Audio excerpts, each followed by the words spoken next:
In this video, I'm going to show you how you can add light into your scene in Unreal Engine. The engine that I'm using is 5.6, but if you have a different version, it's probably going to act very similar. So let's jump into Unreal. So we're inside of Unreal Engine, and this is just the default scene. You start a new project, this is what you're going to get, except for the fact that I have added in this cube here, as you can see.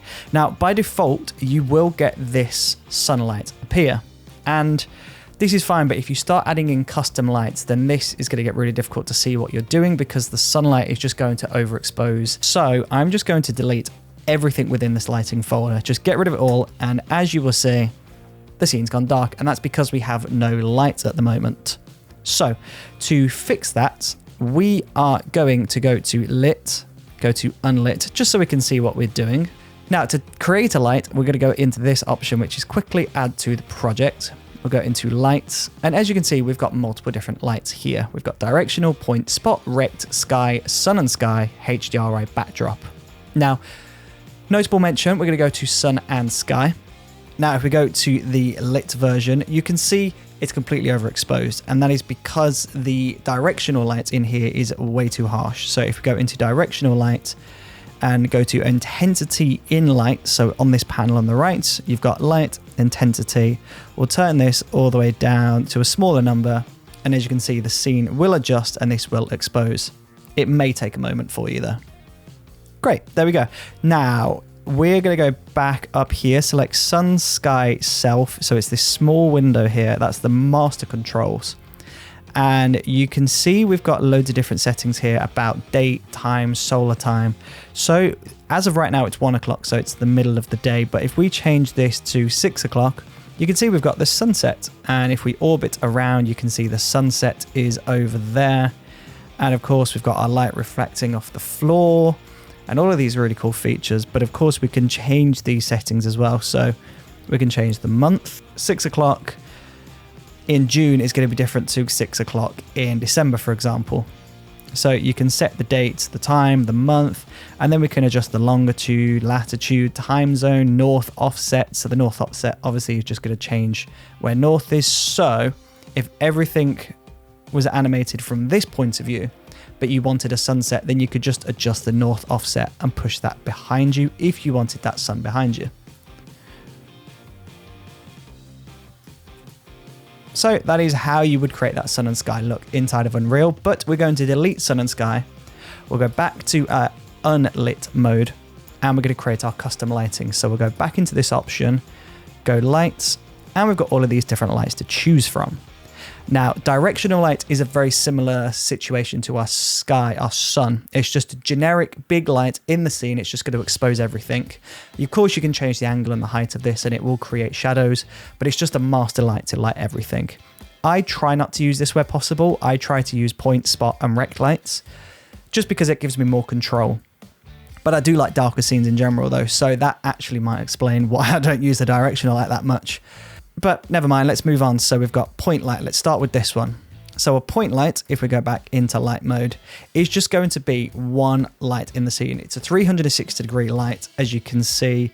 And wherever we move it, it's just casting a light everywhere it goes. There you go. So you can see moving it around, you can see the shadows moving on the floor. You can change the intensity of this light. You can change the color of this light by going up into here. There you go. So let's go for a blue light or a purple light. Press OK on that. We'll pull the intensity down just a little bit. Then we'll go back into our quick add, go to light, and this time we're going to go for a spotlight. And you can see how different this is. So a spotlight is very directional. So if we increase the intensity, you can really see. If we increase the location, so we're going to send this up into the sky. There we go, we'll send this up. We're going to rotate this around.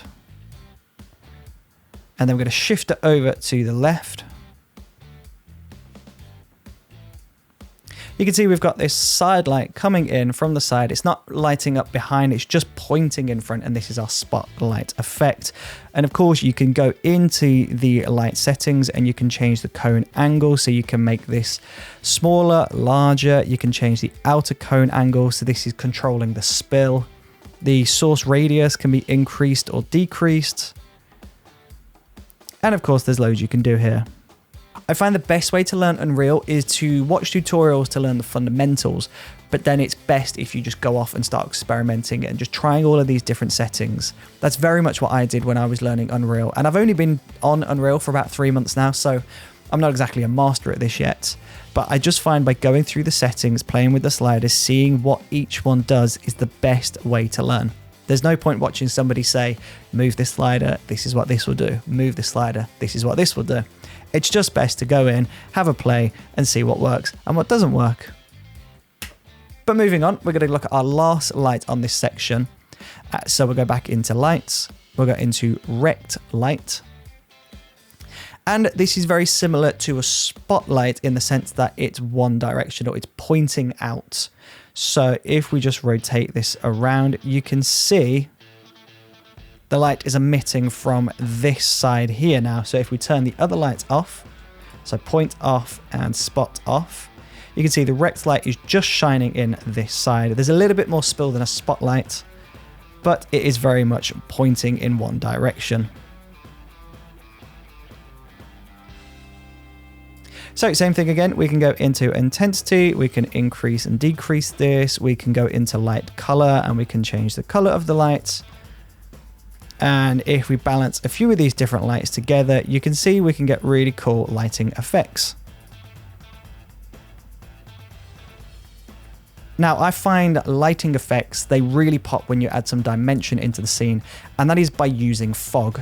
So I'm going to go into this option, go to visual effects, and we're going to go to exponential height fog. We'll add that into the scene.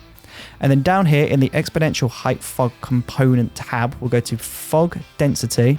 We're just going to increase this to the max for now, just so we can start as big as possible and then scale back. Then we're going to scroll down until we see the volumetric fog tab. And volumetric fog should be enabled. And there you go, you can instantly see we've got this atmosphere now.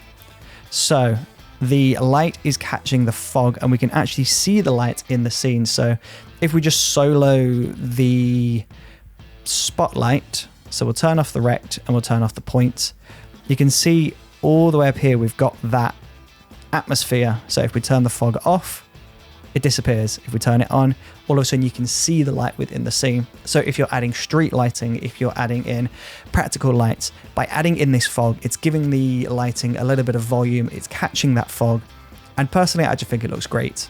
Of course though, this can slow the computer down, it can slow Unreal down, so when you're moving about and you're not using it, just turn it off, because it's going to help to speed up the computer, and then when you want to see how it looks, turn the fog back on. But there you go, that is the basics of lighting in Unreal Engine 5.6. Again, this is 5.6, so it might look a little bit different in your version, but it's all very similar. But anyway, I hope this video was useful. Hopefully you learned something from this, and if you did, please do let me know in the comment section below. And if you've got any recommendations on videos that you would like to see, then please let me know. See you on the next one.